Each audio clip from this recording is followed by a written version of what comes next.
Hello दोस्तों, नमस्कार। स्वागत है आपका एक बार फिर से हमारे YouTube चैनल विनय की पाठशाला में। आज हम लोग इस वीडियो में कक्षा 7 की गणित की अभ्यास कार्य पुस्तिका और उसकी इकाई 7 वाणिज्य गणित के प्रश्नों को हल करेंगे। तो बिना देर किए शुरू करते हैं आज की क्लास और देखते हैं आज का प्रश्न नंबर 1। तो यहाँ पे पहला प्रश्न हमारा दिया गया है कि चित्रानुसार दिए गए शब्दों में स्वर और व्यंजन की संख्याओं का अनुपात उनके सम्मुख लिखिए। एक शब्द दिया गया है, इसमें स्वर और व्यंजनों का अनुपात लिखना है। तो स्वर हमारे होते कौन कौन से हैं? सबसे पहले ये जान लो, स्वर हमारे होते हैं ए, ई, आई, ओ और यू। तो यहाँ पे 1 2 3 4 5, यहाँ पे स्वर अनुपात व्यंजन कितना है? स्वर अनुपात व्यंजन बराबर स्वर है हमारे 1 2 3 4 5 और व्यंजन कितने हैं? 1 2 3 4 5 6 7, 5:7। यही हमारा आंसर आ जाएगा। आगे वाले में देखते हैं सिमेट्री। यहाँ पे ई, बाकी सभी व्यंजन है, केवल ई स्वर है। तो यहाँ पे स्वर अनुपात व्यंजन कितना होगा? ये होगा हमारा 1 अनुपात और व्यंजन 1 2 3 4 5 6 7। यही हमारा आंसर। आगे है मैथमेटिक्स। इसमें ये ए, ई, ए, आई 4 स्वर हैं यहाँ पे और व्यंजन कितने हैं? 4 अनुपात 1 2 3 4 5 6 7, 4:7। यही हमारा आंसर। आगे है साइंस। इसमें देखो SCIENCE 1 2 3, यहाँ पे स्वर हैं, स्वर अनुपात व्यंजन। स्वर यहाँ पे हैं 3 और व्यंजन कितने बचे? 1 2 3 4, 3:4। आगे है लास्ट में अपर प्राइमरी स्कूल। तो 1 2 3 4 5 6, स्वर अनुपात व्यंजन हमारे कितने निकल गया है? स्वर हमारे आए 6, व्यंजन 1 2 3 4 5 6 7 8 9 10 11 12, 6:12 और यही हमारा आंसर आ गया। आई होप कि आप लोग समझ गए होंगे। अब चलते हैं दूसरे प्रश्न पर। तो यहाँ पे दूसरा प्रश्न हमारा दिया गया है कि दिए गए चित्र के अनुसार प्रश्नों के उत्तर दीजिए। दुकान संख्या 1 में 3 गेंदें हैं और ये 15 रुपए की हैं। तो एक गेंद कितने की है? एक गेंद का मूल्य 15 और कुल गेंदें 3, 15/3, 3 × 5 = 15, 5 रुपए। दुकान संख्या 2 में 2 गेंदें 10 रुपए की हैं। तो एक गेंद का मूल्य यहाँ पे कितना होगा? 10 कुल रुपए बटे 2 गेंदें, 2 × 5 = 10, यहाँ भी 5 रुपए। और यहाँ पे दुकान संख्या 3 में 4 गेंदें हैं 20 रुपए की। तो एक गेंद का मूल्य यहाँ पर होगा 20/4, 4 × 20, यहाँ भी आएगा 5 रुपए। ठीक है। क्या सभी दुकानों पर प्रति गेंद मूल्य समान है? हाँ, प्रति गेंद मूल्य समान है। यदि हाँ तो कितना? लिख दो, एक गेंद का मूल्य अभी हमने निकाला है ऊपर, बराबर 5 रुपए। यही हमारा आंसर आ गया। आगे प्रश्न है सारणी को पूर्ण कीजिए। ये सारणी भी ऊपर चित्र के अनुसार ही हमें पूर्ण करनी है। तो सबसे पहले गेंदों की संख्या बटे अंकित मूल्य। तो गेंदों की संख्या है 3 और अंकित मूल्य है 15 रुपए दुकान संख्या 1 में। 3 एकम 3, 3 × 5 = 15। ये सरलतम रूप आएगा 1/5, अनुपात रूप आएगा 1:5। दुकान संख्या 2 में गेंदों की संख्या है 2, अंकित मूल्य है 10 रुपए। 2 से भाग दे देंगे, 2 एकम 2, 2 × 5 = 10। 1/5 यहाँ भी सरलतम रूप आया 1:5, यहाँ भी अनुपात के रूप में। दुकान संख्या 3 में गेंदों की संख्या है 1 2 3 4 और अंकित मूल्य है 20 रुपए। तो यहाँ भी 4 से भाग दे देंगे, 4 एकम 4, 4 × 5 = 20, 1/5। अनुपात के रूप में अगर लिखेंगे तो 1:5 यहाँ भी आएगा। अब देखो क्या कह रहा है कि बराबर अनुपात वाले संबंध को समानुपात कहते हैं। परिभाषा दी गई है समानुपात की। इस कथन के आधार पर रिक्त स्थानों की पूर्ति कीजिए। दुकान संख्या 1 में गेंदों की संख्या और अंकित मूल्य दुकान संख्या 2 की गेंदों की संख्या और अंकित मूल्य से, ये देखो समान अनुपात में है दुकान संख्या 1 और दुकान संख्या 2 में, तो ये हम लिख देंगे समानुपाती है। उसके बाद कह रहा है कि दुकान संख्या 2 में गेंदों की संख्या और अंकित मूल्य दुकान संख्या 3 की गेंदों की संख्या और अंकित मूल्य से इसका और इसका, इसमें भी समानुपात है, यहाँ भी लिख देंगे समानुपाती है। ठीक है, रिक्त स्थान हमारे कंप्लीट हो गए, यही हमारा आंसर आ गया। तो बच्चों अगला प्रश्न यहाँ पर दिया गया है कि निम्नलिखित कौन सी अनुपात युग्म एक दूसरे के समानुपाती होगी। इतने सारे युग्म दिए गए हैं, कौन कौन से समानुपात में होंगे वो हमें बताना है। तो देखो एक उदाहरण स्वरूप लिखा हुआ है 5/10 बराबर 4/8। 5 एकम 5, 5 दूनी 10, 4 एकम 4, 4 दूनी 8 समानुपात में है। इस तरीके से लिख सकते हैं 5:10 बराबर 4:8। अब बराबर की जगह पर समानुपात का चिन्ह लग जाएगा, 5:10 समानुपात 4:8। आगे है 8/24 और बराबर है 6/18। 8 तिया 24, 8 एकम 8, 8 तिया 24, 6 एकम 6, 6 तिया 18। इधर भी 1/3, इधर भी 1/3, तो ये बराबर भिन्न के रूप में है। अब इसको अनुपात में लिखेंगे तो 8:24 समानुपात 6:18, या फिर इधर अभी बराबर लिख दो, इधर आगे लिख दो 8:24 समानुपात 6:18। अब देखो 3/21 ये किसके समानुपात में है, 3 सत्ते 21, 7 6 सत्ते 42, 6 सत्ते 42, 6 एकम 6, 6 सत्ते 42, 1/7, इधर भी 3 एकम 3, 3 सत्ते 21 बराबर है। तो इसको हम लिख सकते हैं 3:21 बराबर 6:42। समानुपात में अगर लिखो तो 3:21 समानुपात 6:42। अंत में जो है दो अनुपात और बच रहे हैं, 6/36 और 5/30 बराबर 6 एकम 6, 6 छक्का 36, 1/6, 5 एकम 5, 5 छक्का 30, यहाँ भी 1/6। तो ये 6:36 बराबर 5:30। अब समानुपात का चिन्ह लगा दो बराबर की जगह पर, तो 6:36 समानुपात 5:30, और यही हमारा आंसर आ जाएगा। आई होप कि आप लोग समझ गए होंगे। आगे प्रश्न पर चलते हैं, वो है हमारा कि जब दो राशियां x और y इस प्रकार के संबंध में हो कि x के बढ़ने पर दूसरी राशि y में उसी अनुपात में वृद्धि या x के घटने पर y में भी उसी अनुपात में कमी हो, तो ये राशियां अनुलोम समानुपाती कहलाती हैं। दिए गए कथन के अनुसार अनुलोम समानुपाती वाले राशियों के सामने हाँ या नहीं लिखो। अनुलोम समानुपाती की परिभाषा लिखिए और कौन कौन अनुलोम समानुपात में है उसको हमें बताना है। पहला है किसी वस्तु की मात्रा और उसका मूल्य अनुलोम समानुपाती होता है। बिल्कुल सही लिखा है, मात्रा बढ़ेगी मूल्य बढ़ेगा, मात्रा कम होगी मूल्य कम होगा। हाँ, आगे मजदूरों की संख्या का एक दिन में बनाने वाले दीवार की लंबाई से अनुलोम समानुपाती होता है। ये भी बिल्कुल सही है, मजदूरों की संख्या ज़्यादा होगी तो दीवार की लंबाई ज़्यादा बनेगी, मजदूरों की संख्या कम होगी तो दीवार की लंबाई कम बनेगी, ये भी अनुलोम समानुपात है। आगे पौधों में होने वाली वृद्धि की दिनों की संख्या अनुलोम समानुपाती होता है। यहाँ पे देखो पौधों की वृद्धि निश्चित अनुपात में नहीं होती है, शुरुआत में तेजी से होती है, उसके बाद उस अनुपात में तेजी से नहीं होती है, बल्कि कभी कभी तो एक समय आने पे उसकी वृद्धि रुक जाती है, तो ये अनुलोम समानुपाती नहीं है।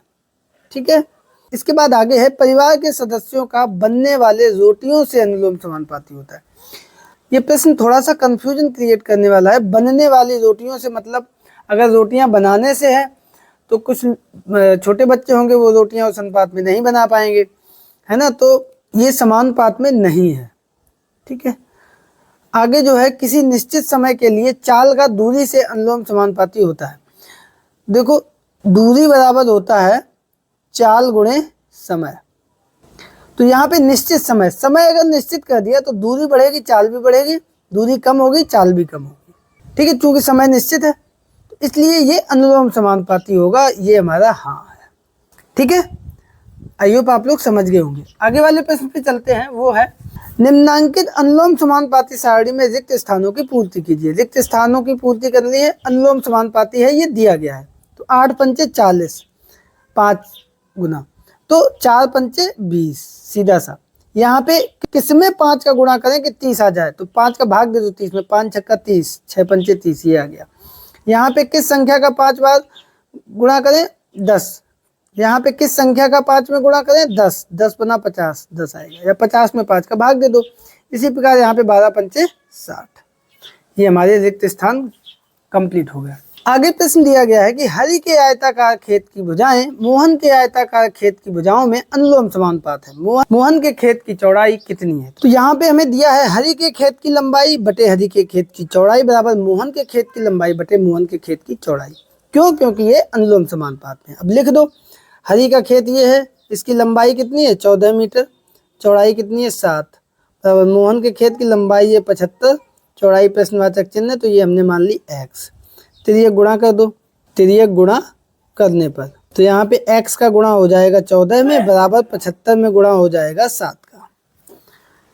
कितना आ जाएगा? x बराबर 75 गुणे 7 बटे 14, 7 दूनी 14, 2 का भाग दे दो 75 में, 2 × 6, 1 बचा 15, 2 × 7 14, 2 × 5 10, तो ये x बराबर आ गया 37.5 मीटर। तो मोहन के खेत की चौड़ाई कितनी आ गई? अतः मोहन के खेत की चौड़ाई बराबर 37.5 मीटर, और यही हमारा आंसर आ जाएगा। आगे प्रश्न पर चलते हैं, वो है हमारा कि अनिल और अरविंद 2 मित्र हैं, उनके घर से स्कूल की दूरी क्रमशः 2 किलोमीटर और 3 किलोमीटर है। अनिल साइकिल से 200 मीटर प्रति मिनट की चाल से चलकर जितने समय में स्कूल पहुंचता है, उतने ही समय में पहुंचने के लिए अरविंद को किस चाल से अपनी साइकिल चलानी पड़ेगी? तो देखो, सबसे पहले हम आपको बता दें कि सूत्र क्या है, दूरी बराबर चाल गुणे समय। यहाँ पे क्या है कि समय उतना ही रहना चाहिए, तो यहाँ से समय बराबर क्या आएगा? समय बराबर चाल बटे में आ जाएगा, दूरी बटे चाल। अब प्रश्नानुसार दोनों का समय बराबर है, तो प्रश्नानुसार दिया है अनिल द्वारा जितना समय लग रहा है उतना ही समय अरविंद द्वारा लग रहा है, तो अनिल द्वारा लगा समय बराबर अरविंद द्वारा लगा समय। अनिल द्वारा समय कितना लग रहा है, उसमें सूत्र दूरी बटे चाल, तो दूरी 2 किलोमीटर बटे चाल 200 मीटर प्रति मिनट बराबर अरविंद की दूरी कितनी है? 3 किलोमीटर। अरविंद का स्कूल कितने दूर है? 3 किलोमीटर, तो ये 3 किलोमीटर बटे अरविंद की चाल हमें पता नहीं है, x मान लिया, x मीटर प्रति मिनट। तो यहाँ पे किलोमीटर को मीटर में बदल लो पहले, तो 2000, 1 किलोमीटर में 1000 मीटर, तो 2 किलोमीटर में 2000 मीटर बटे 200 मीटर प्रति मिनट। यहाँ पे 3 किलोमीटर यानी 3000 मीटर बटे x मीटर प्रति मिनट। 2 जीरो से 2 जीरो, 2 एकम 2, 10, तिर्यक गुणा कर दो, तिर्यक गुणा करने पे क्या होगा? 10 गुणे x बराबर 3000, तो x बराबर 3000 बटे 10, 1 जीरो से 1 जीरो कट गई, यानी x बराबर 300 मीटर प्रति मिनट। तो अरविंद किस चाल से चलेगा? अरविंद द्वारा चली गई चाल बराबर 300 मीटर प्रति मिनट, यही हमारा आंसर आ जाएगा।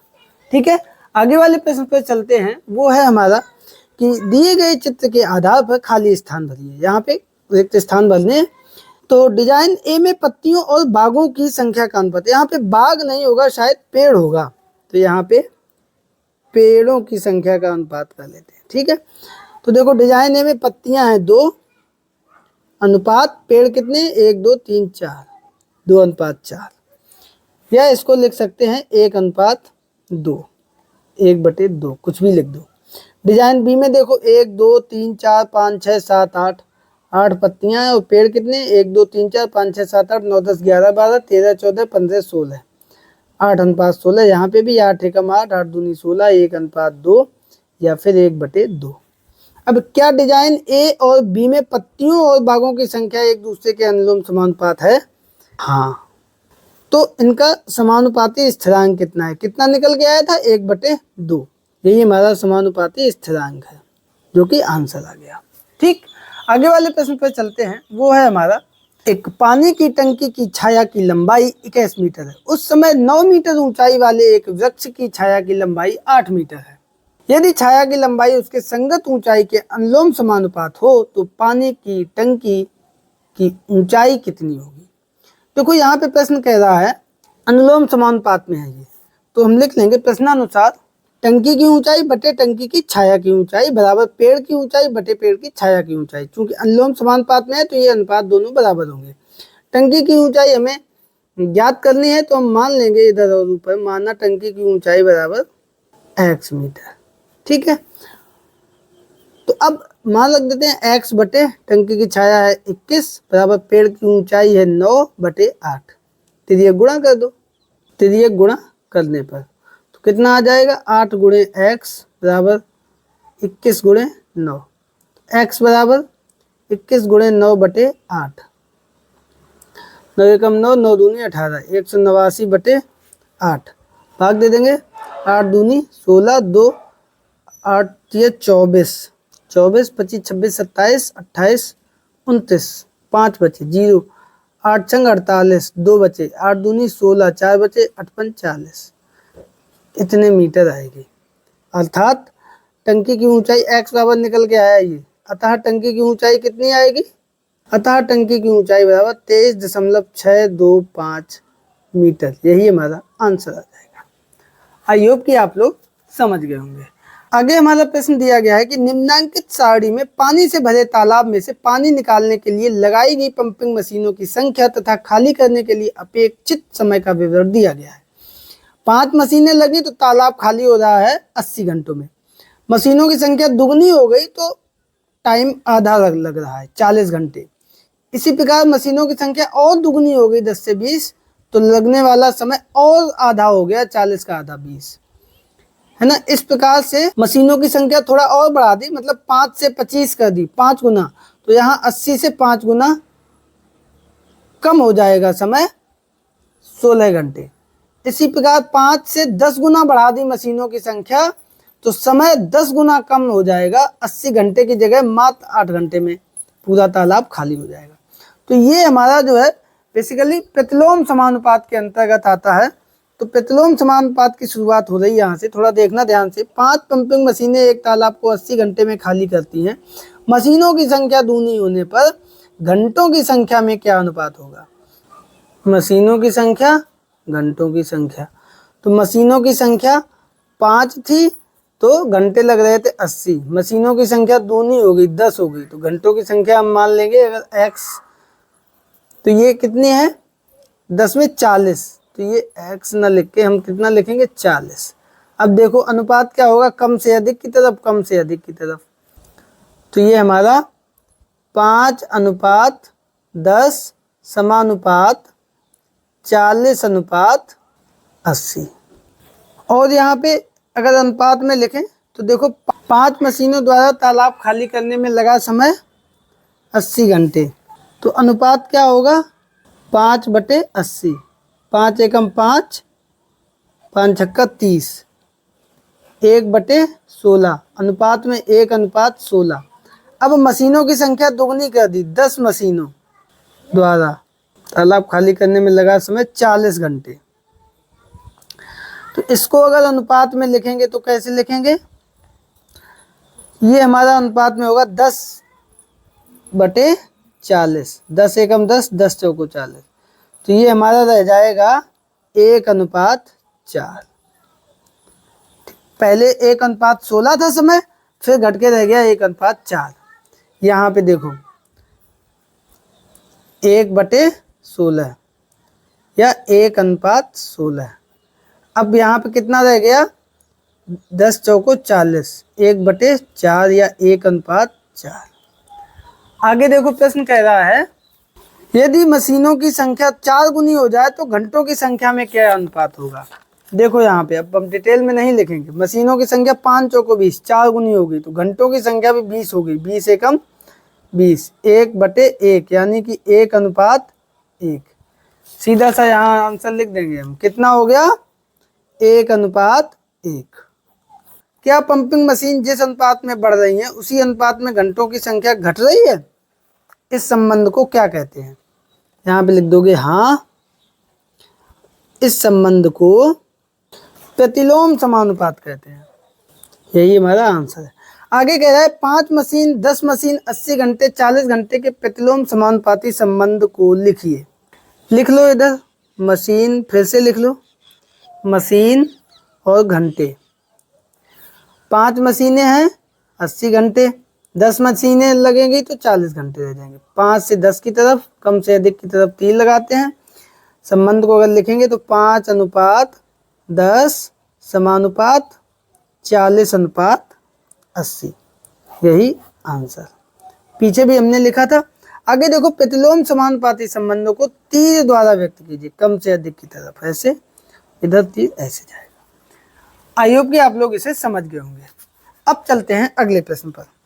तो अगला प्रश्न हमारा दिया गया है कि निम्नलिखित दिए गए कथनों में किस प्रकार का संबंध है। कुछ कथन दिए गए हैं, इनमें हमें संबंधों को बताना है कि ये कौन सा संबंध है, अनुलोम संबंध है या प्रतिलोम संबंध है। पहला है पेंसिलों की संख्या का उसके संगत मूल्य से। देखो, पेंसिलों की संख्या बढ़ेगी तो मूल्य बढ़ेगा, पेंसिलों की संख्या कम होगी तो मूल्य कम होगा। यहाँ पे है सीधा सा अनुलोम समानुपात। आगे, किसी कार को निश्चित चाल से चली गई दूरी का समय के साथ। तो देखो, यहाँ पे हम फिर से एक बार सूत्र लिख दें, दूरी बराबर चाल गुणे समय। यहाँ पे किसी कार को निश्चित चाल, चाल अगर निश्चित हो गई तो दूरी बढ़ेगी, समय भी बढ़ेगा, दूरी कम होगी, समय भी कम होगा। तो ये हमारा अनुलोम समानुपात है। आगे प्रश्न है, किसी कार को निश्चित दूरी तय करने में चाल का समय के साथ। देखो, दूरी निश्चित कर रहा है यहाँ पे, चाल और समय। तो यहाँ पे लिख लो चाल बराबर यहाँ पे आएगा समय बटे में जाएगा, दूरी बटे समय। अब यहाँ पे कह रहा है किसी कार को दूरी निश्चित दूरी है, तो चाल अगर बढ़ेगी तो समय कम होगा। दूरी निश्चित है, चाल बढ़ा देंगे तो कम समय में पहुंच जाएंगे, चाल कम कर देंगे तो उतनी दूरी तय करने में ज्यादा समय लगेगा। तो ये हमारा है प्रतिलोम समानुपात। इसके बाद किसी दिए गए काम को करने हेतु मजदूरों की संख्या का दिन के साथ। यहाँ पे देखो, अगर मजदूर बढ़ा देंगे तो वो काम कम दिनों में हो जाएगा, मजदूर कम कर देंगे काम अधिक दिनों में होगा। तो यहाँ पे भी हमारा प्रतिलोम समानुपात है। आगे, निश्चित आयतन की दी गई वस्तु के घनत्व का द्रव्यमान के साथ। तो यहाँ पे देखो, सूत्र होता है द्रव्यमान बराबर आयतन गुणे घनत्व। निश्चित आयतन निश्चित है तो द्रव्यमान ज्यादा होगा तो घनत्व भी ज्यादा होगा, द्रव्यमान कम होगा घनत्व भी कम होगा। तो ये हमारा सीधा सा अनुलोम समानुपात है। आगे देखो, वृत्त की परिधि का त्रिज्या के साथ संबंध। परिधि बराबर होता है सूत्र 2πr। 2π तो हमारा निश्चित होता है, r बढ़ेगा परिधि भी बढ़ेगी, r कम होगा परिधि भी कम होगी। तो ये हमारा है अनुलोम समानुपात। आगे, किसी छात्रावास में रहने वाले विद्यार्थियों की संख्या का भोजन की खपत के साथ। तो देखो, विद्यार्थियों की संख्या, विद्यार्थी ज़्यादा है तो भोजन जल्दी खत्म हो जाएगा, और विद्यार्थी कम है तो वो भोजन ज़्यादा दिन तक चलेगा। विद्यार्थी बढ़ेंगे तो भोजन जल्दी खत्म हो जाएगा, विद्यार्थी कम रहेंगे तो भोजन ज़्यादा दिनों तक चलेगा। तो यहाँ पे भी हमारा है सीधा सा प्रतिलोम समानुपात। ठीक है, आई होप कि आप लोग समझ गए होंगे। आगे प्रश्न पर चलते हैं। यदि ए और बी एक दूसरे के प्रतिलोम समानुपाती हो तो पी क्यू आर का मान बताइए।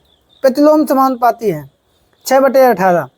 तो देखो, 6 दूनी 12, ये दोगुना हुआ तो ये हमारा आधा रह जाएगा, पी बराबर 9 हो जाएगा सीधा सा।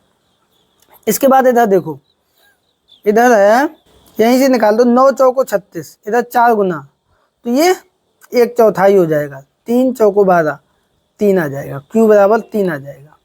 यहाँ पे देखो, 3 निम 27, 9 गुना तो ये 1/9 हो जाएगा, 9 का भाग दे देंगे सीधा सा, 9 चौको 36, आर बराबर आ जाएगा 4। इसको अगर हम निकालना चाहें तो आप अलग से निकाल भी सकते हो। कैसे? ए इधर लिख लो, इधर बी लिख लो।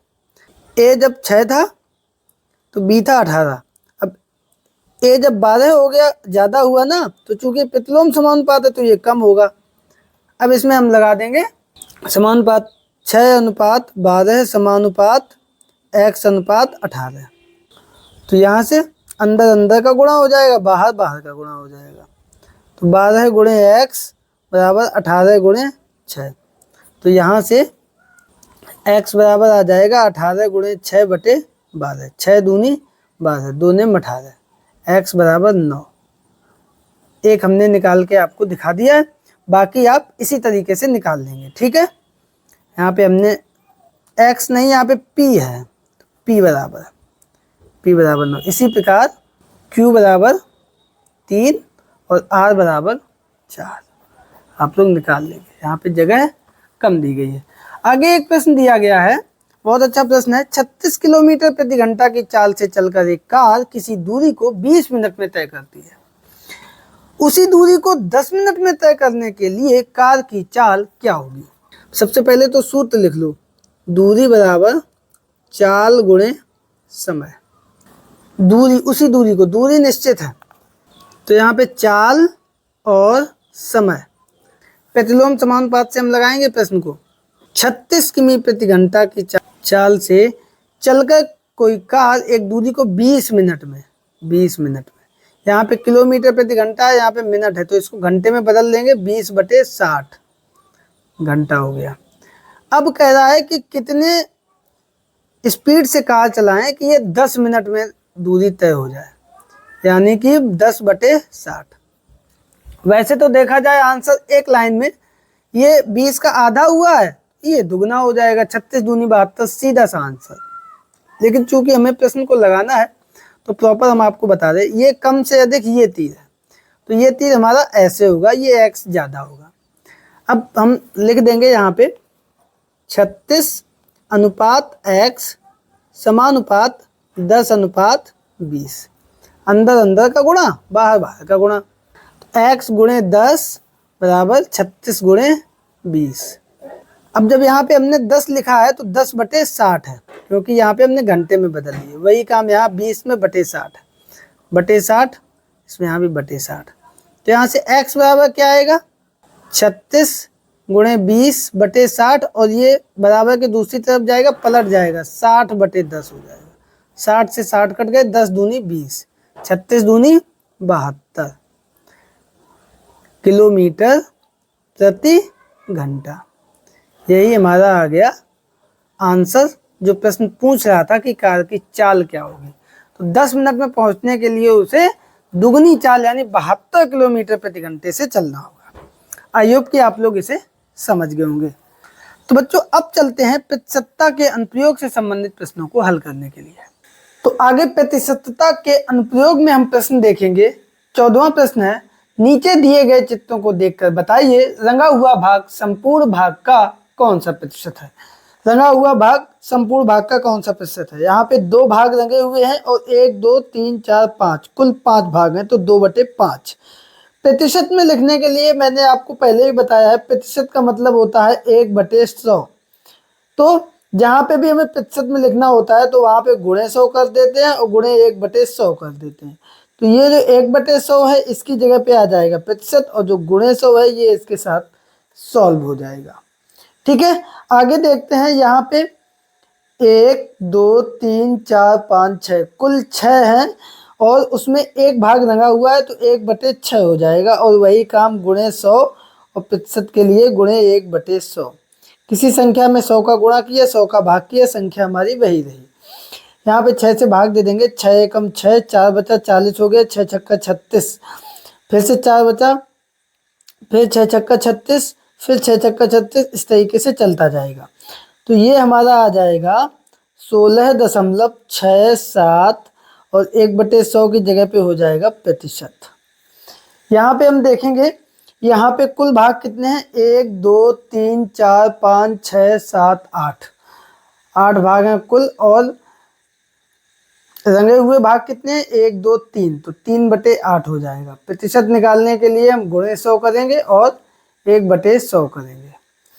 यहाँ पे 4 दूनी 8 और 4 दूनी 8, 4 पंचे 20, 25 तिया 75/2 और 1/100 की जगह पे हो जाएगा प्रतिशत।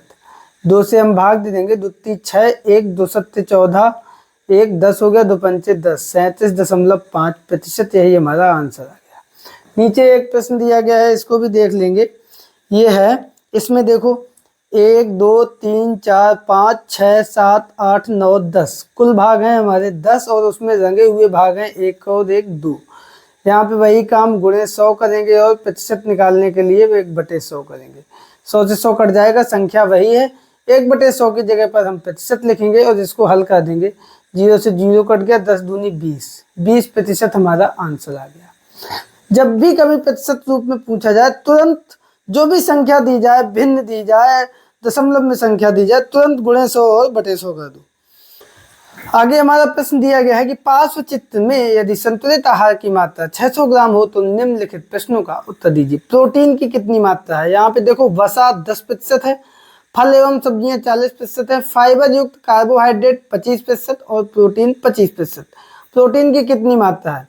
तो ये कुल मात्रा का 25%, कुल मात्रा का 25%। तो कुल मात्रा है 600 ग्राम, का की जगह पर गुणे, 25 की जगह पे 25, प्रतिशत की जगह पे 1/100, 2 जीरो से 2 जीरो कैंसिल हो गए, 25 छक्का 150।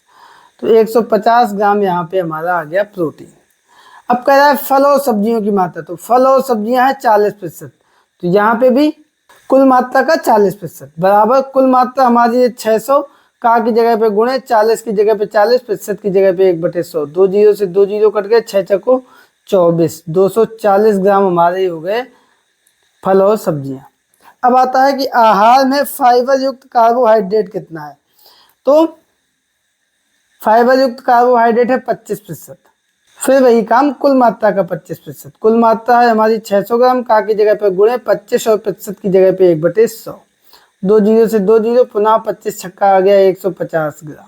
और अंत में कह रहा है कि आहार में वसा की मात्रा, तो वसा यहाँ पे है 10%, तो वसा में भी हम लिख देंगे कुल मात्रा का 10% बराबर कुल मात्रा है हमारी 600, का की जगह पे गुणे, 10 प्रतिशत की जगह पे 1/100, 2 जीरो से 2 जीरो, 6 दाई 60 ग्राम।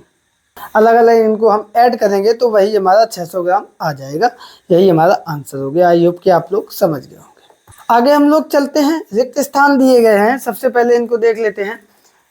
वस्तु पर छपा मूल्य उसका क्या कहलाता है? अंकित मूल्य कहलाता है। जो वह मूल्य छपा होगा अंकित मूल्य, ये हो गया। कोई वस्तु जिस मूल्य पर खरीदते हैं उसे कहते हैं क्रय मूल्य। क्रय मूल्य, ठीक। वस्तु के छपे मूल्य पर जो छूट दी जाती है वह हमारा कहलाता है बट्टा, ठीक। इसके बाद जितने रुपए में वस्तु बेची जाती है वह वस्तु का विक्रय मूल्य क्या कहलाता है? विक्रय मूल्य। अब जब वस्तु का क्रय मूल्य विक्रय मूल्य से बड़ा हो, मतलब ज्यादा में खरीदी कम में बेची, तो हमें क्या होगी? हानि। क्या होगी? हानि। अब और जब वस्तु का क्रय मूल्य विक्रय मूल्य से छोटा होता है, मतलब कम में खरीदी ज्यादा में बेची, तब हमें होता है लाभ। ठीक है, रिक्त स्थान हो गए। आगे चलते हैं। प्रश्न है हमारा, एक वस्तु 80 रुपए में खरीद कर 120 में बेची जाए तो कितने प्रतिशत लाभ या हानि हुई? 80 में खरीदी, 120 में बेची, इसका मतलब हमें हो रहा है लाभ। और कितने का लाभ हुआ? लाभ बराबर विक्रय मूल्य माइनस क्रय मूल्य। ठीक है, तो विक्रय मूल्य हमारा कितना है? 120, और क्रय मूल्य कितना है? 80, घटा दिया, आ गया 40 रुपए। 40 रुपए हो गया लाभ। अब लाभ प्रतिशत कैसे निकालेंगे? कितना लाभ हुआ? 40 रुपए। कितने लगाए थे उसने? 80 रुपए, तो कुल हो गए 80, लाभ हुआ 40 रुपए। प्रतिशत के लिए हमने आपको बोला 100 का गुणा करेंगे, 100 का भाग कर देंगे। इसको हम लोग हल कर देंगे। 1/100 की जगह पे आ जाएगा प्रतिशत का चिन्ह, 0 से 0 कट गए, 58 40 10 पना 50। कितना लाभ हो गया हमारा? 50%। यही आंसर आ गया। आगे प्रश्न पर चलते हैं। वह एक घड़ी 500 में खरीदी गई और 10% लाभ पर बेच दी गई, तो उसका विक्रय मूल्य ज्ञात करो। तो लाभ 10% सबसे पहले निकालो, कितना होगा? 500 का 10% बराबर 500, का की जगह पर गुणे, 10 की जगह पे 10 और प्रतिशत की जगह पे 1/100, 2 जीरो से 2 जीरो कट के 10 पना 50 रुपए। तो लाभ कितना निकल के आया? 50 रुपए। तो जब 500 में खरीदी तो उसने कितने में बेची होगी? तो अतः विक्रय मूल्य बराबर क्रय मूल्य प्लस लाभ। क्रय मूल्य था 500 रुपए, लाभ हुआ उसे 50 रुपए का, तो विक्रय मूल्य हो गया 550 रुपए। यही हमारा आंसर।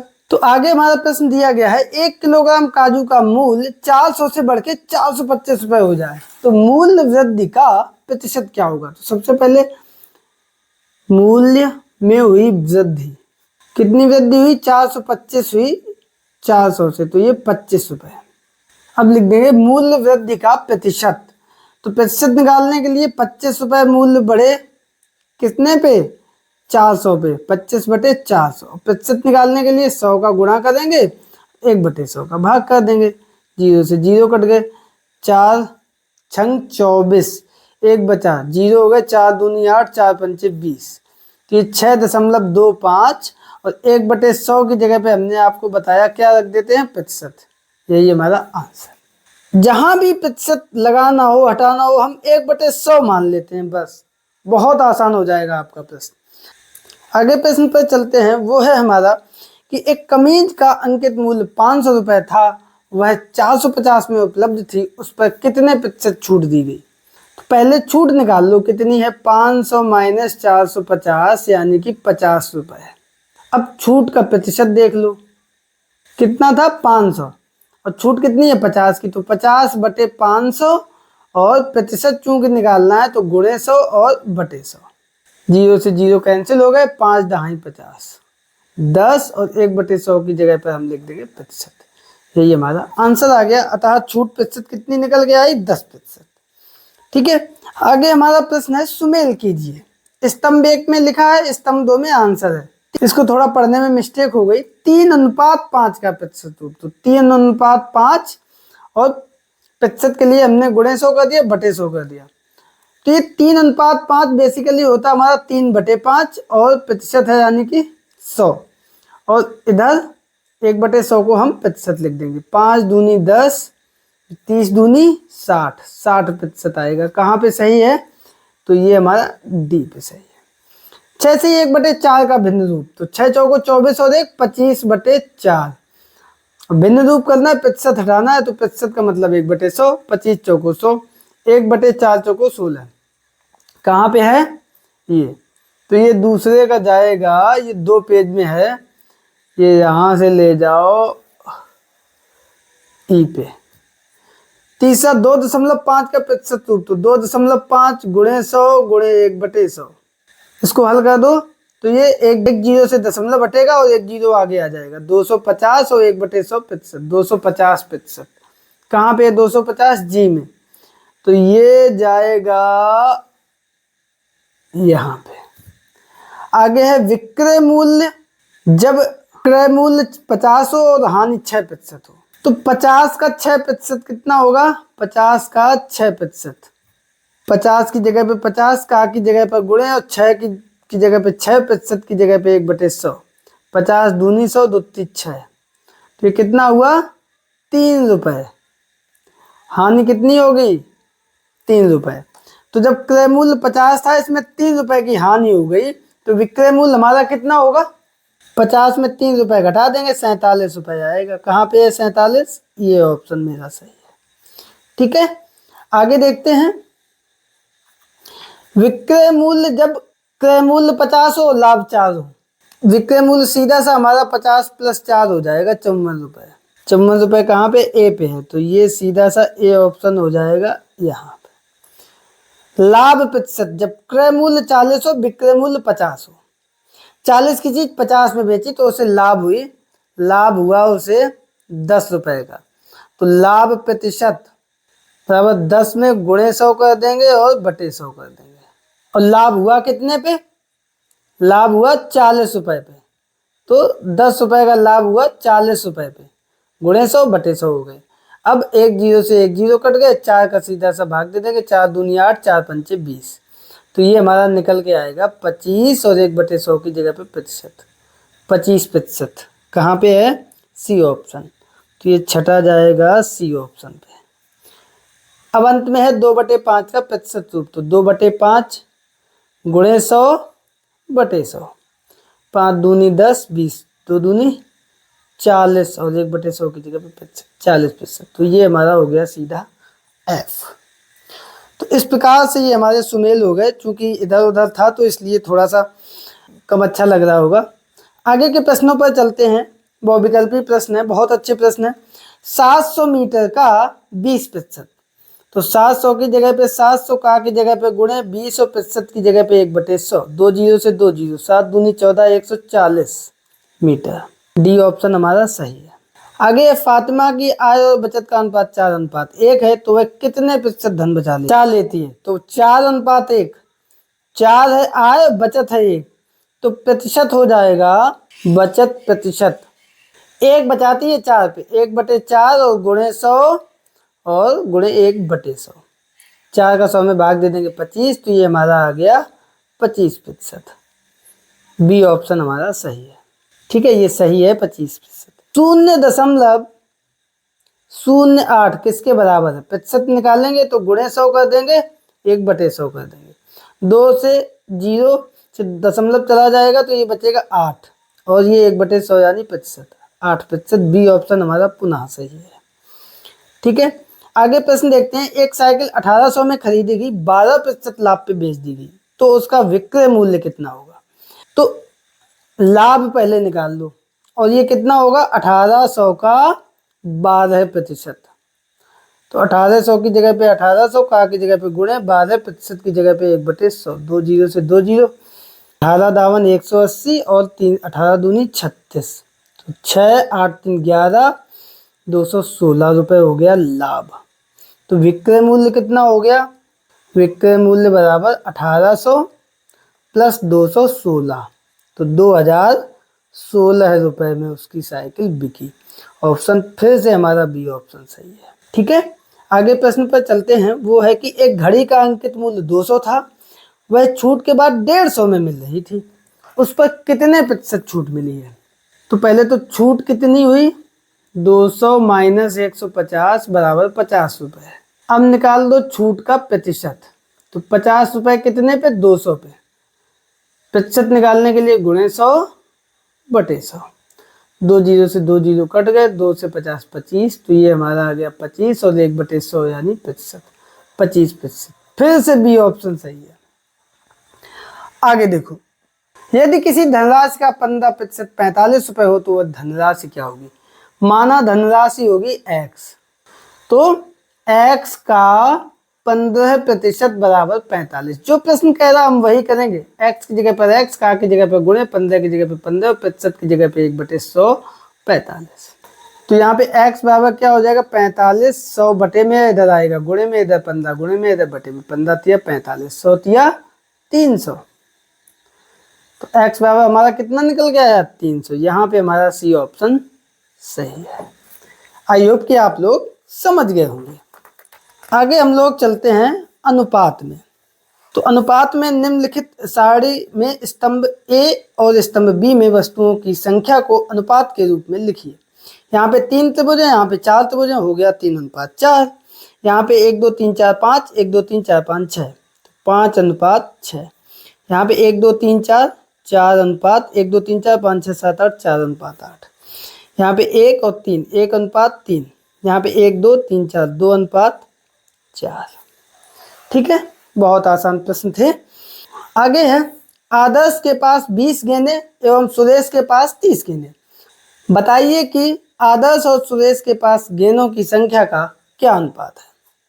पहले आदर्श की, बाद में सुरेश की। तो आदर्श की हैं 20 और सुरेश की हैं 30, 20:30। इसको लिख सकते हैं 20/30, 0 से 0 कट जाएगा, 2/3 हो जाएगा, ये हमारा 2:3 आ जाएगा। ठीक, आगे है, रीना और सुनीता के पास 6:7 के अनुपात में रुपए हैं। यदि रीना के पास 100 हैं तो सुनीता के पास कितने होंगे?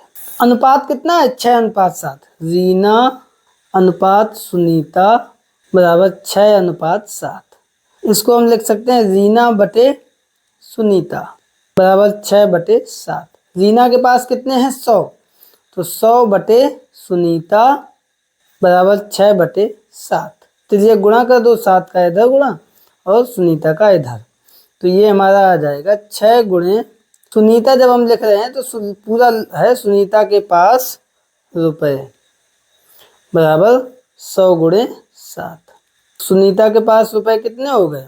6 का इधर हो जाएगा भाग, 100 गुणे 7/6। तो 2 से काट दो, 3 2 से कट गए 50, 5 7 35, 350/3।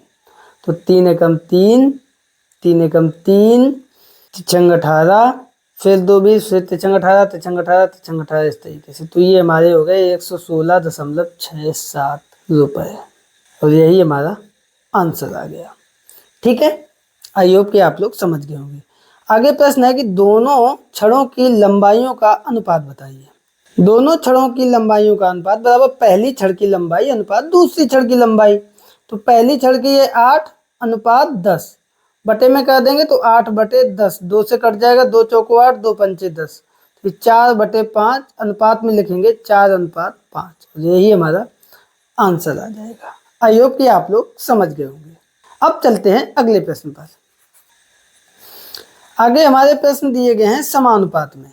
छड़ 1x छड़ 2y आयत ए आयत 2b। अब चित्र 1 में दोनों छड़ों का अनुपात x/y, चित्र 2 में a/b। अब ये समानुपात होंगे तो इस तरीके से x गुणे b y गुणे a, बा पदों का गुणनफल और अंता पदों का गुणनफल, जैसा कि पहले आप लोग कर चुके हैं। ठीक है, ये एक एग्जाम्पल दिया गया है। 2 अनुपात समानुपात में है तो मध्य पदों का गुणनफल बराबर अंता पदों का गुणनफल और हल कर लेते हैं। ठीक है, अब हम इस तरफ आते हैं। तो यहाँ पे हमारा प्रश्न दिया गया है कि निम्न वस्तुएं समानुपात में है या नहीं। कॉलम 1 और कॉलम 2 की वस्तुओं का देखना है कि एक समानुपात में है कि नहीं है। तो देखो ऊपर 1 2 3 4 5 5 है और नीचे 1 2 3 4 5 6 7 8 9 10 5/10 यानी कि 5 एकम 5 5 दूनी 10 1/2। यहाँ पे 1 2 3 4 5 6 7 ऊपर 7 हो गई और बटे में 1 2 3 4 5 6 7 8 9 10 11 12 13 14 7/14 7 एकम 7 7 दूनी 14। मतलब जो सरलतम रूप है वो दोनों का बराबर है, इसलिए ये समानुपात में है। यहाँ पे देखो ऊपर 1 2 3 3 हो गए, नीचे 1 2 3 4 5 6 3/6 सरलतम रूप किया। 3 एकम 3 3 दूनी 6 1/2। यहाँ पे ऊपर देखो 1 2 3 4 5 6 6 और बटे में कितना है 1 2 3 4 5 6 7 8 9 10 6/10। 2 से भाग दे देंगे 2 3 6 2 5 10 तो हमारा आ जाएगा 3/5। यहाँ पे देखोगे ये और ये आपस में बराबर नहीं है, लिख देंगे तो ये समानुपात में नहीं है।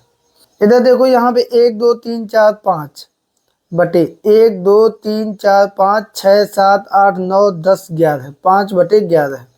यहाँ पे देखो 1 2 3 अंश में है 3 और हर में 1 2 3 4 5 6 7 8। यहाँ भी 5/11 है और 3/8 आपस में बराबर नहीं है, तो ये समानुपात में भी नहीं है। आगे देखो यहाँ पे ऊपर है 2, नीचे है 1 2 3 4 5 2/5। ठीक, यहाँ पे देखो 1 2 3 4 5 6 7 8 अंश में है 8 और हर में कितना है 1 2 3 4 5 5 दूनी 10 5 3 15 5 चौको 20। सरल कर दो, 4 से भाग दे दो, 4 दूनी 8 4 पंचे 20। तो ये हमारा आ जाएगा 2/5। यहाँ भी 2/5, यहाँ भी 2/5। इसका मतलब ये समानुपात में है।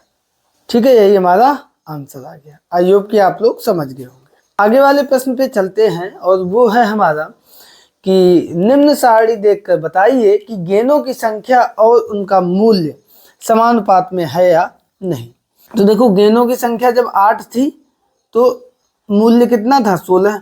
जब गेंदों की संख्या 12 हो गई तो मूल्य हो गया 24 रुपये। तो देखो गेंदों की संख्या जब 8 है तब गेंद का मूल्य 16 रुपये, जब गेंदों की संख्या 12 है तो गेंदों का मूल्य है 24 रुपये। तो यहाँ पे हम लिख सकते हैं 8/16 और 12/24।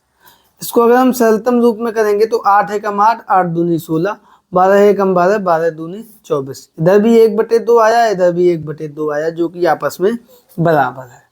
ठीक है, इसका मतलब 8:16 और 12:24 आपस में समानुपात में है। ठीक है, लिख देंगे गेंदों की संख्या और उनका मूल्य समानुपात में है। ठीक है, आगे प्रश्न है कि निम्नांकित समानुपाती सारणी में रिक्त स्थानों की पूर्ति कीजिए। समानुपात में है, रिक्त स्थानों की पूर्ति करनी है। इसको ऐसे भी यहाँ पे देख लेते, 8 एकम 8 8 दूनी 16 12 एकम 12 12 दूनी 24, यहीं पे करके देख सकते थे। ठीक है, यहाँ पे गेंदों की संख्या 10, गेंदों का मूल्य 100 है, यानी कि ये कह रहा है कि समानुपाती सारणी है। तो 10 एकम 10 10 दावन 100, यहाँ पे 1 यहाँ पे 10, इसका 10 गुना है तो यहाँ पे 5 5 दावन यहाँ कितना होगा 50 होगा। एक तो ये भरा जाएगा रिक्त स्थान पे। यहाँ पे 8 है तो 8 दावन 80 भरा जाएगा। यहाँ पे 90 है, इसका मतलब 90 में 10 का भाग दो, वही संख्या ऊपर होगी 9 दावन 90, यहाँ पे 9 भरा जाएगा। इसी प्रकार यहाँ पे 12 है, 12 दावन 120, यहाँ पे 120 भरा जाएगा। यहाँ पे 200 है, 200 में 10 का भाग दे दो, वही ऊपर आएगी 20, 20 दावन 200, 7, तो यहाँ पे 7 दाएं 70, रिक्त स्थान में 70 आएगा। इधर 250 है, इसमें भी 10 का भाग दे देंगे, 0 कैंसिल हो जाएगी, ऊपर आएगा 25। ठीक है, बहुत ईजी था। इस प्रकार से हमने रिक्त स्थान इसमें भर दिए। ठीक है, आगे जब अनुपात समानुपात में होते हैं तो एक नियम होता है, अंदर अंदर का गुणा और बाहर बाहर का गुणा, ये आपस में होता है बराबर। तो यहाँ पे देखो बाहर बाहर का गुणा कर देंगे, 2 गुणे 6 बराबर 3 गुणे, ये हम रिक्त स्थान की जगह x मान लेंगे, तो ये x बराबर क्या आएगा, 2 गुणे 6 बटे 3, 3 दूनी 6, 2 दूनी 4, यहाँ पे आएगा 4। और वैसे भी देखो अगर तो 3 का दुगना 3 दूनी 6, तो 2 दूनी 4। ठीक है, अब यहाँ पे देखो 5 तिया 15। ठीक है, तो इसी प्रकार यहाँ भी हो जाएगा 11 तिया 33। अगर वैसे भी करके देखो तो अंदर अंदर का गुणा हो गया, 11 गुणे 15 बराबर 5 गुणे x, तो यहाँ से x बराबर आ जाएगा 11 गुणे 15 बटे 5, 5 तिया 15, 11 तिया 33।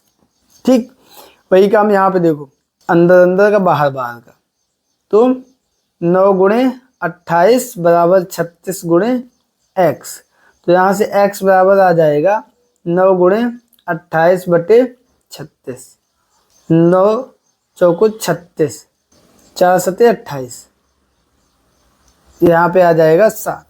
ठीक, आगे देखो यहाँ पे वही काम करेंगे, अंदर अंदर का बाहर बाहर का, तो 5 गुणे रिक्त स्थान x बराबर 10 गुणे 12, तो x बराबर यहाँ से निकल के आएगा 10 गुणे 12 बटे 5, 5 दूनी 10, 12 दूनी 24, 5 दूनी 10, 12 दूनी 24, ऐसे 9 चौको 36, 7 चौको 28। मतलब जो संबंध दो संख्याओं में होगा वही संबंध बाकी दो संख्याओं में होता है। और बाकी इसको निकालने का तरीका हमारा ये है कि अंतः पदों का गुणनफल बराबर बाह्य पदों का गुणनफल, ये सूत्र हमें याद रखना है। ठीक है, तो इसी के साथ ये प्रश्न हमारा कंप्लीट होता है। आई होप आप लोग समझ गए होंगे। अब चलते हैं साधारण ब्याज की तरफ। तो ये आप एक फिगर देख रहे होंगे जिसमें एक महिला गई है लाला के पास, लाला जी मेरा बेटा बीमार है, मुझे 5,000 रुपये की ज़रूरत है। तो वो लाला कह रहा है मैं 5,000 दे दूंगा, लेकिन तुम्हें 5,000 का ब्याज देना होगा। तो ये कहते ब्याज, ब्याज क्या होता है? तब उसने बताया कि किसी धनराशि पर एक निश्चित समय के लिए एक निश्चित दर से जो धनराशि दी जाती है उसे ब्याज कहते हैं। ठीक है, यहाँ से साधारण ब्याज का सूत्र है, आप सबको मालूम होगा। अब हम आते हैं प्रश्नों की तरफ। पहला प्रश्न हमारा यहाँ पे दिया गया है कि निम्न सारणी में दिए गए विवरण के अनुसार साधारण ब्याज बताइए। साधारण ब्याज बताना है। साधारण ब्याज का सूत्र होता है मूलधन गुणे दर गुणे समय बटे 100। तो यहाँ पे मूलधन दर समय इन तीनों का गुणा कर देंगे, बटे में कर देंगे 100। 500 गुणे 10 गुणे 3 बटे 100। 2 जीरो से 2 जीरो कट गए, 5 तिया 15 और 1 जीरो 150 रुपये। यहाँ पे मूलधन है 2500, तो 2500 गुणे 5 गुणे 2 बटे 100। 2 जीरो से 2 जीरो, 25, 5 दूनी 10, 25 दहाई 250 रुपये, यहाँ पे आया 250 रुपये। यहाँ पे है मूलधन 1500 गुणे 8, दर है समय है 2 वर्ष, यहाँ पे भी बटे 100 हो गया। 2 जीरो से 2 जीरो, 15 दूनी 30, 30 अट्ठे 240 रुपये। अंत में ये है 8,000 रुपये मूलधन, 8,000 गुणे दर है 7, समय है 3 वर्ष, बटे में कर दिया 100। 2 जीरो से 2 जीरो कट गए, 7 या 21, 21 अठे 168 रुपये, यही हमारा आ गया ब्याज। आई होप कि आप लोग समझ गए होंगे। अब हम लोग अगले प्रश्न पर चलते हैं, वो है हमारा रिक्त स्थानों की पूर्ति कीजिए। सूत्र लिखा है रिक्त स्थान की पूर्ति करनी है। साधारण ब्याज बराबर मूलधन, यहाँ पे क्या था मूलधन। अब इस सूत्र में अगर मूलधन बराबर हम निकालेंगे तो 100 का गुणा हो जाएगा साधारण ब्याज में, और दर और समय नीचे आ जाएंगे, तो समय बटे दर। ठीक, यहाँ पे देखो साधारण ब्याज में गुणे 100 का हो गया और मूलधन और दर बटे में है, इसका मतलब क्या नहीं है इस सूत्र में समय, तो यहाँ पे समय होगा। अब यहाँ पे देखो साधारण ब्याज बराबर मूलधन गुणे दर गुणे समय बटे 100। सूत्र आपको बहुत अच्छे से याद होना चाहिए। अब यहाँ से दर बराबर अगर निकालेंगे तो 100 का इधर गुणा हो जाएगा, किसमें? साधारण ब्याज में। साधारण ब्याज गुणे 100 बटे मूलधन गुणे समय। ठीक है, रिक्त स्थान की पूर्ति हो गई। आगे देखते हैं, पुनः रिक्त स्थानों की पूर्ति करनी है। किसी धनराशि पर एक निश्चित समय पर निश्चित दर से मिलने वाली धनराशि ब्याज कहलाती है। क्या कहलाती है? ब्याज कहलाती है। यहाँ पे परिभाषा लिखी थी, आपने पढ़ी होगी। आगे, जिस धनराशि पर ब्याज प्राप्त होता है उसको, देखो, जिस धनराशि पर ब्याज दिया जाता है या प्राप्त होता है उसको हम लोग मूलधन कहते हैं। क्या कहते हैं? मूलधन। उसके बाद है, जिस अवधि के लिए ब्याज प्राप्त होता है उसको समय कहते हैं। ठीक है, और आगे भी देख लेना, दर किसे कहते हैं? जिस शर्त से ब्याज प्राप्त होता है वो है उसकी दर कहलाती है। ठीक है, आगे हम लोग चलते हैं। यहाँ पे सूत्र दिया गया है, मूलधन, समय, दर, जो ये रिक्त स्थान भरे थे उसी से संबंधित है। प्रश्न 4 है कि रमेश ने अपने मित्र मोहन को ₹400 ब्याज 10% वार्षिक की दर से 2 वर्ष बाद दिया। बताइए रमेश ने मोहन से कितने रुपए उधार लिए थे।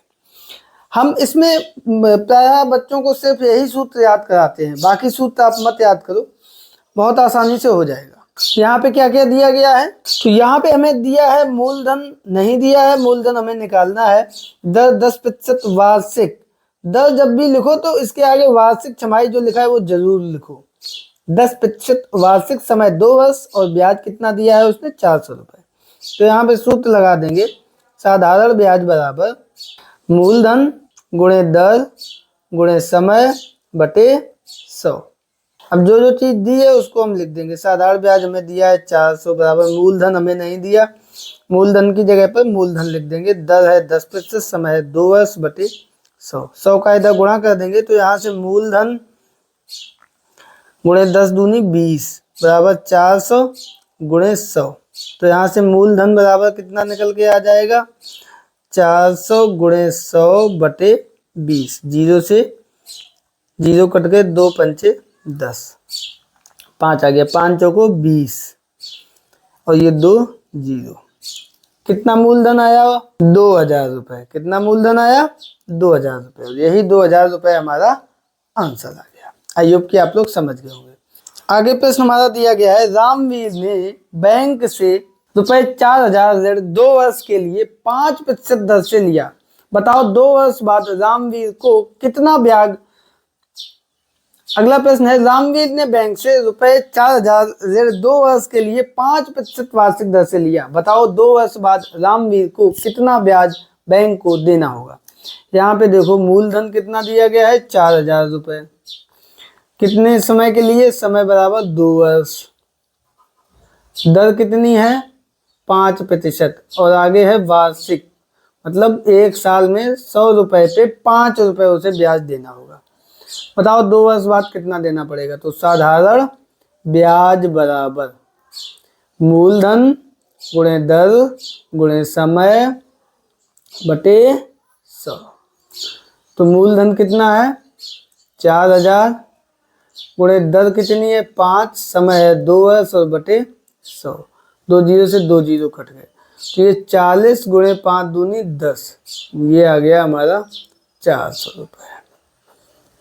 तो यहाँ पे भी हमारा आंसर कितना आया? 400 रुपए, यानी कि कितना ब्याज देना होगा? अतः रामवीर को 400 रुपए ब्याज 2 वर्ष बाद देना होगा। यही हमारा आंसर आ गया।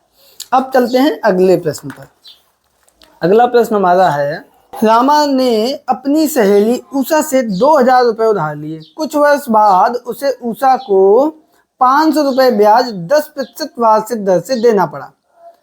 बताइए रामा ने उषा से कितने वर्ष के लिए उधार लिया था। जो जो दिया गया है लिख लेते हैं। मूलधन कितने रुपए उधार लिए? 2000। दिया कितना उसने? ब्याज 500 रुपए।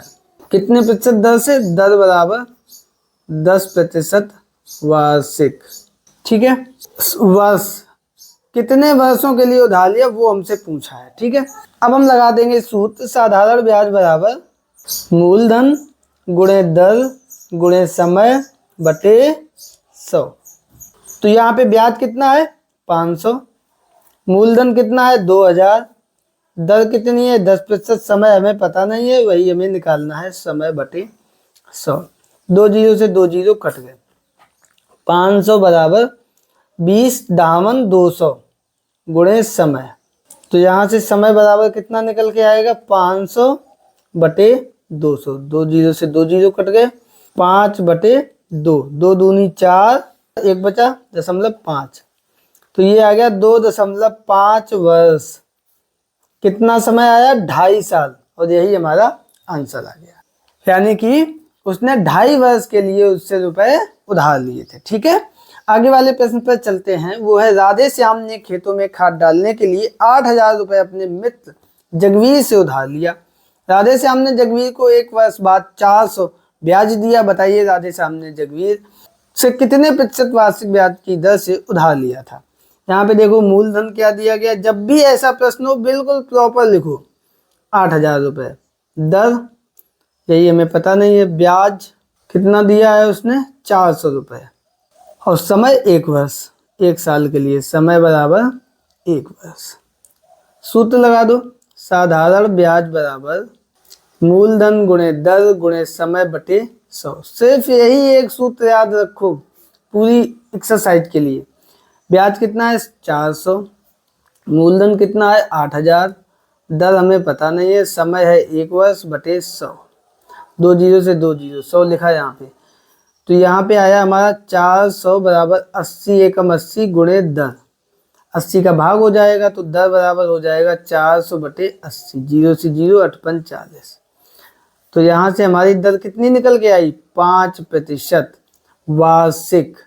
समय वर्ष में था तो इसलिए दर जो है वार्षिक निकल के आएगी, 5% वार्षिक। और यही हमारा आंसर आ जाएगा।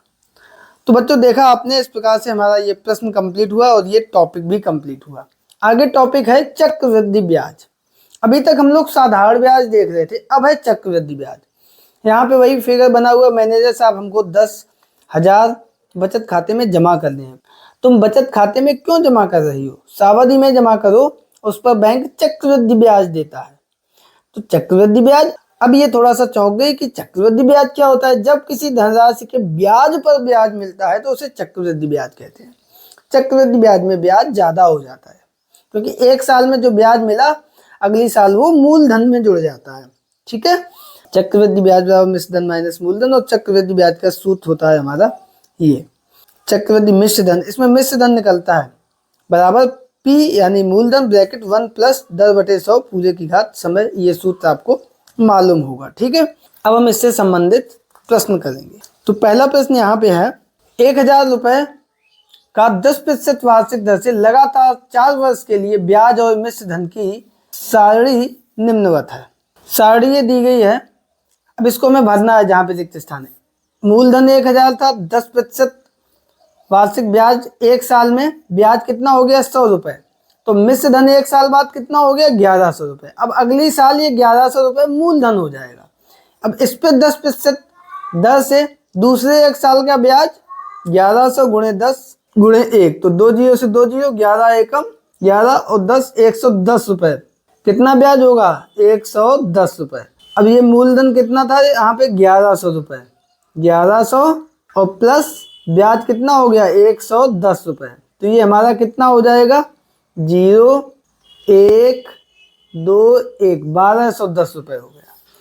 अब 1,210 रुपए ये जो मिश्रधन आया ये अगले साल के लिए मूलधन हो गया। 1,210 10% दर से तीसरे 1 साल के लिए 1,210 × 10 × 1/100। यहाँ पे दोनों जीरो से कट जाएंगे तो ये आ जाएगा 121 रुपए। तो ये 1,210 यहाँ का मूलधन था प्लस 121, तो 1 2 और 1 3, 2 और 1 3, 1,331 रुपए आ गया। अब अगले साल के लिए 1,331 रुपए मूलधन हो गया, 10% चौथे 1 साल के लिए, मूलधन गुणे दर गुणे समय बटे 100। तो 1 जीरो से 1 जीरो कट गया, 1 जीरो यहाँ पे दशमलव ले आएगा, 133.1। अब मूलधन कितना था, 1,331 में हम जोड़ देंगे 133.1, तो ये कितना आ जाएगा, 0.1 इधर आ जाएगा, 3 1 4, 3 3 6 और 3 और 1 4 और 1 1। ठीक है, निकल के आया हमारा 1464.1 रुपये। तो ये हमारा मिश्र धन आएगा 4 साल में चक्रवृद्धि ब्याज से, यानी कि ब्याज यहाँ पे 464 हुए। और अगर हम यही ब्याज साधारण ब्याज से देखते तो ये सीधा सा 1000 रुपये होता और दर होती 10%, समय होता 4 साल और बटे 100। तो ये 2 जीरो से 2 जीरो कट जाते, सीधा सा हमारा आता 400 रुपये। तो आपने ये देखा कि देखो 64 रुपये हमारा जो है इसमें ब्याज अधिक मिला। ठीक है, अब इसी से संबंधित नीचे भी एक टेबल दी गई है कि 4 वर्ष बाद चक्रवृद्धि ब्याज। तो ये मिश्र धन निकल के आया, मिश्र धन माइनस मूलधन। मूलधन पहले कितना था 1000, अब मिश्र धन कितना हो गया, तो 1464.1 माइनस 1000, तो ये आ गया 464.10। और साधारण ब्याज कितना आता जो हमने यहाँ पे अभी निकाला था, मूलधन 1000 गुणे दर 10% गुणे समय 4 साल बटे 100। तो 2 जीरो से ये 2 जीरो कट गए, सीधा 100 चौको 400 रुपये। अब अंतर कितना आएगा, अंतर देखो यहाँ पे चक्रवृद्धि ब्याज आया था 464.10 और ये 400 रुपये, तो ये 64.10 रुपये, ये हमारा अंतर आ गया। आई होप कि आप लोग इसे समझ गए होंगे। आगे वाले प्रश्न पर चलते हैं। रौनक ने बैंक में 1500 रुपये जमा किए, 3 वर्ष बाद उसे कुल कितने रुपए ब्याज मिले यदि ब्याज की दर 10% वार्षिक चक्रवृद्धि हो। यही सिस्टम जो इसमें टेबल और ऐसे किया था वो हम इस प्रकार से करके देख रहे हैं अभी। तो देखो पहले वर्ष में मूलधन कितना था 1500 रुपये, पहले वर्ष का ब्याज कितना होगा, 2 जीरो से 2 जीरो कट गए, सूत्र लगा दिया था 15 दावन 150 रुपये। पहले वर्ष के अंत में मिश्र धन कितना हो जाएगा, मूलधन 1500 और ब्याज 150, तो 1650 रुपये। रुपये इधर ना लिखो क्योंकि इधर रुपये लिखा हुआ है। दूसरे वर्ष के लिए मूलधन यही हो गया, पहले वर्ष के अंत में जो मिश्र धन वही दूसरे वर्ष मूलधन हो गया। अब दूसरे वर्ष ब्याज मूलधन गुणे दर गुणे समय बटे 100, 2 जीरो से ये दोनों जीरो कट गए, 165 रुपये। तो अब दूसरे वर्ष के अंत में मिश्र धन कितना हो जाएगा, मूलधन था 1650 रुपये और 165 रुपये हमने जोड़ दिए, तो 505 6 5 11 के हासिल लगा 1, 6 1 7 और 1 हासिल का 8, 1 1815 रुपये। यही जो दूसरे वर्ष के अंत में मिश्र धन आया यही तीसरे वर्ष हो जाएगा मूलधन 1815। फिर से वही काम, गुणे 10% गुणे समय बटे 100। तो यहाँ पे क्या हुआ, 1 जीरो से 1 जीरो कट गई, दूसरी जीरो यहाँ पे दशमलव में आ जाएगी 181.5। अब तीसरे वर्ष के अंत में मिश्र धन कितना हो जाएगा, मूलधन यहाँ पे था 1815 रुपये और ब्याज हो गया 181.5। तो 0.5, 1 और 5 6, 8 और 1 9, 1 और 8 9 और अंत में 1, 1996.5, आगे जीरो लगा दिया 50। तो अब चक्रवृद्धि ब्याज, कुल चक्रवृद्धि ब्याज कितना हुआ, अंत में हमारे पास रुपए कितने हो गए 1996.50 माइनस शुरुआत में कितने थे, मूलधन 1500 रुपये घटा दिया हमने, तो ये आ गया 496.50 रुपये और यही हमारा आंसर आ जाएगा। ठीक है, आई होप कि आप लोग इसे समझ गए होंगे। तो अब हम लोग चलते हैं अगले प्रश्न पर। तो अगला प्रश्न हमारा दिया गया है, उपरोक्त प्रश्न के अनुसार राधे श्याम को चक्रवृद्धि ब्याज में साधारण ब्याज से कितनी अधिक धनराशि प्राप्त हुई। ये प्रश्न जो है पिछले प्रश्न के ही आगे है। साधारण ब्याज में कितना पैसा मिलता अगर यही पैसा उसने साधारण ब्याज में जमा किया होता। तो मूलधन दर समय, साधारण ब्याज मूलधन है 1500 रुपये, दर है 10%, समय 3 वर्ष और ये 2 जीरो से 2 जीरो कट के 15 दावन 150, 15 3 45, 450 रुपये। चक्रवृद्धि ब्याज से मिला था 496.50 रुपये, साधारण ब्याज से 450 रुपये। कितने रुपए अधिक मिले, तो 496.50 माइनस 450, तो ये कितना निकल के आएगा 50 60 70 80 90 46.50 रुपये। इतना रुपए उसको अधिक मिला। समझ गए आप लोग। आगे रिक्त स्थानों की पूर्ति करनी है। चक्रवृद्धि ब्याज बराबर चक्रवृद्धि मिश्र धन माइनस मूलधन। चक्रवृद्धि मिश्र धन बराबर, ये मूलधन इधर प्लस में आ जाएगा, मूलधन प्लस चक्रवृद्धि ब्याज। चक्रवृद्धि मिश्र धन माइनस चक्रवृद्धि ब्याज, ये हमारा आएगा मूलधन। और यहाँ पे चक्रवृद्धि मिश्र धन माइनस मूलधन, तो ये हमारा आएगा चक्रवृद्धि ब्याज। और अंत में है चक्रवृद्धि मिश्र धन बराबर मूलधन प्लस चक्रवृद्धि ब्याज। ये वाला है, ये वाला है, मूलधन प्लस चक्रवृद्धि ब्याज। ठीक है, यहाँ पे जो है सिर्फ एक सूत्र याद रखो, ये वाला लास्ट वाला, चक्रवृद्धि मिश्र धन बराबर मूलधन प्लस चक्रवृद्धि ब्याज। अब इसी से जो भी सूत्र हमें निकालना हो, जो भी पूछना हो, उसको बराबर के इधर ले जाएंगे, चिन्ह बदल देंगे और सारे याद करोगे तो आप कभी कंफ्यूज हो सकते हो। आगे हम लोग चलते हैं। अब हम इसके सूत्र पर आते हैं। ये जो प्रश्न है, ये चक्रवृद्धि मिश्र धन को इतना डिटेल में ना निकाल के सीधा सा एक सूत्र से हम निकाल सकते हैं। तो यहाँ पे है चक्रवृद्धि मिश्र धन बराबर मूलधन, ये सूत्र है मूलधन ब्रैकेट में 1 प्लस 10/100 पूरे की घात समय। चक्रवृद्धि मिश्र धन बराबर मूलधन ब्रैकेट में 1 प्लस 10 आर को हम कहते हैं 10/100 पूरे की घात n। चक्रवृद्धि मिश्र धन बराबर मूलधन ब्रैकेट में 1 प्लस 10/100 पूरे की घात n यानी कि समय। और यहाँ पे चक्रवृद्धि मिश्र धन, चक्रवृद्धि मिश्र धन, ठीक। ब्याज पर ब्याज चक्रवृद्धि ब्याज कहलाता है, ब्याज पर ब्याज चक्रवृद्धि ब्याज कहलाता है, ठीक है। आगे प्रश्न दिया गया है कि बलवीर ने एक वित्तीय कंपनी से 10,000 रुपए उधार लिया। यदि कंपनी ऋण पर 5% वार्षिक दर से चक्रवृद्धि ब्याज लेती हो तो बताइए बलवीर को 2 वर्ष बाद कितने रुपए चक्रवृद्धि ब्याज देना होगा।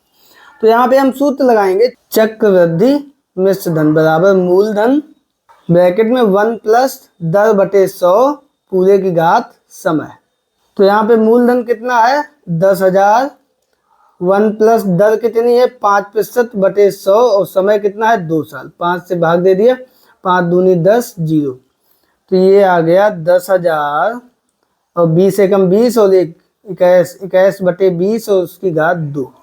तो ये आ जाएगा 10,000 गुणे 21/20 गुणे 21/20। 2 0 से 2 0 कट गए, 2 से 100 काट दिया 50, फिर 2 से काट दिया 25, 21 441। तो ये हमारा जो है 25 गुणे 441 कर दो गुणा, तो कितना आएगा 25 एकम 25 की 5, हासिल लगा 2, 25 चौको 100, 102, हासिल लगा 10, 25 चौको 100 और 10 110।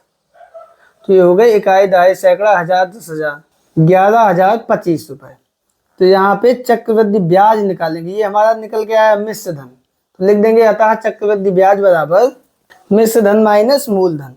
मिश्र धन हमारा आया 11,025 माइनस 10,000, तो ये आया 1,025 रुपए। कितना ब्याज निकल के आया 1,025। यही हमारा आंसर आ गया, ठीक। आगे वाले प्रश्न पे चलते हैं। वो है हमारा कि राधा मोहन ने 5,000 रुपए बैंक से अवधि जमा खाते में, सावधि होगा, अवधि नहीं होगा, यहाँ था कि सावधि में जमा करो, तो ये अवधि ना होके यहाँ पे क्या होगा सावधि, सावधि जमा खाते में जमा किए। यदि बैंक सावधि जमा खाते, यहाँ पे आ गया, जमा खाते में 10% वार्षिक की दर से चक्रवृद्धि ब्याज देता हो तो बताइए बैंक से राधा मोहन को 3 वर्ष बाद कितने रुपए मिलेंगे। यहाँ पे सीधा सा चक्रवृद्धि मिश्र धन हमसे पूछ रहा है, तो यहाँ पे हम लगा देंगे सूत्र, चक्रवृद्धि मिश्र धन बराबर मूलधन ब्रैकेट में 1 प्लस 10/100 पूरे की घात समय। मूलधन है 5,000 रुपए गुणे 1 प्लस दर है 10%, 10/100, समय है 3 साल, 0 से 0। तो ये आ गया 5,000 गुणे 10 एकम 10 और 1 11/10 की घात 3। तो यहाँ पे आ जाएगा 5,000 गुणे 11/10 गुणे 11/10 गुणे 11/10, घात 3 है तो 3 बार लिख दिया, 3 0 से 3 0 कैंसिल हो गए। 11 गुणे 11, 5 गुणे 11 गुणे 11 गुणे 11, 5 गुणे 11 गुणे 11 121 गुणे 11, तो 5 गुणे 1 3 3 1, 5 एकम 5, 5 या 15 की 5 हासिल लगाए, 5 या 15 1 16 हासिल लगाए, 5 एकम 5 और 1 6, 6,655 रुपए।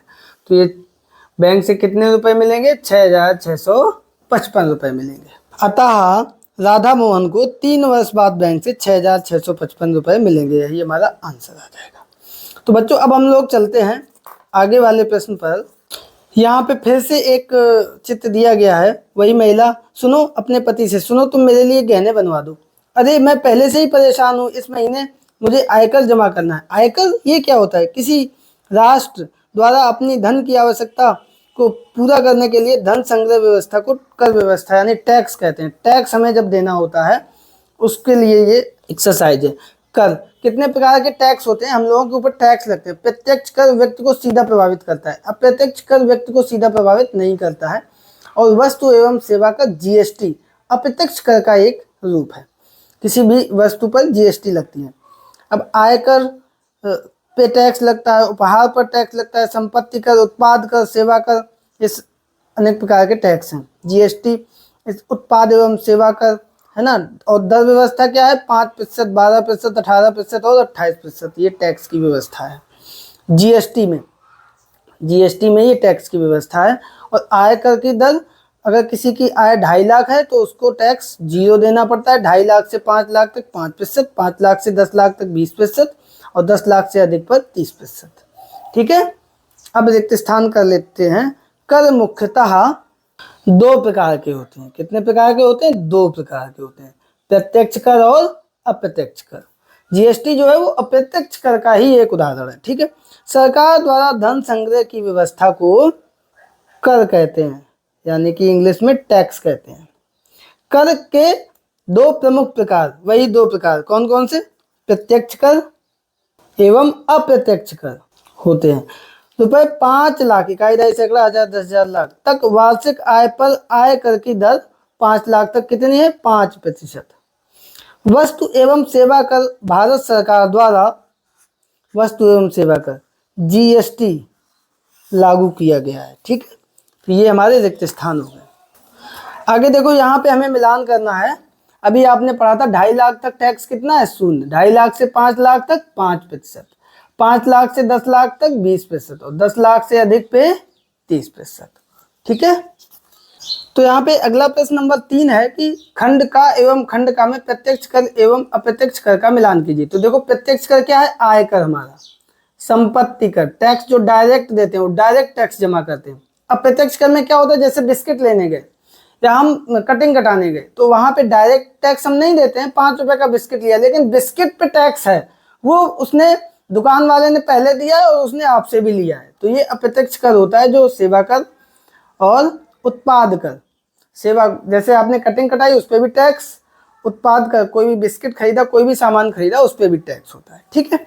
अब अगले प्रश्न पर चलते हैं। ये प्रश्न हमारा इस इकाई का अंतिम प्रश्न है। एक टेलीविजन का अंकित मूल्य 15,000 रुपए है और उसे 12% की दर से जीएसटी दे हो, तो श्याम को टेलीविजन क्रय करने के लिए कितने रुपए देने हो? तो अंकित मूल्य 15% है, तो यहाँ पे लिख लेंगे अंकित मूल्य बराबर 15,000 रुपए, टैक्स यानी कि कर कितना देना होगा? 15,000 का 12%। तो ये 15,000 का की जगह पर गुणे 12% की जगह पर 1/100, 2 जीरो से 2 जीरो कट गए, 150 गुणे 12 गुणा कर देंगे तो ये आएगा 1,800 रुपए। 1,800 रुपए क्या हो गया? टैक्स। कितने रुपए देने पड़ेंगे? 15,000 प्लस 1,800 रुपए जीएसटी। तो श्याम को टेलीविजन क्रय के लिए कितने रुपए देने पड़ेंगे दुकान वाले को? 15,000 प्लस 1,800 रुपए टैक्स, जो 12% की दर से जीएसटी के रूप में उससे लगेगा। तो ये हमारा 2 जीरो से 2 जीरो हो गए, तीसरी जीरो से 8, 5 और 1 6, तो ये हो गए हमारे 16,800 रुपए। इतने रुपए देने पड़ेंगे तब वो टेलीविजन ले पाएगा, क्योंकि 1,500 रुपए उसका मूल्य था और 12% जीएसटी लगी, 1,800 रुपए जीएसटी हो गई। क्योंकि 15,000 रुपए उसका मूल्य था, 12% जीएसटी लगी, 1,800 रुपए जीएसटी हो गई, तो 15,000 में 1,800 जोड़ दिए तो 16,800 रुपए में वो टेलीविजन उसको पड़ेगी। तो बच्चों, ये थी आज की एक्सरसाइज। आई होप कि आप लोगों को ये पूरी एक्सरसाइज बहुत अच्छे से समझ में आई होगी। वीडियो पसंद आने पर इसको लाइक करें, दोस्तों के बीच में शेयर करें और चैनल पर अगर पहली बार आए हैं तो इसको सब्सक्राइब करके ऑल नोटिफिकेशन प्रेस कर लीजिए। मिलते हैं अगले वीडियो में एक नई एक्सरसाइज के साथ, तब तक के लिए नमस्कार।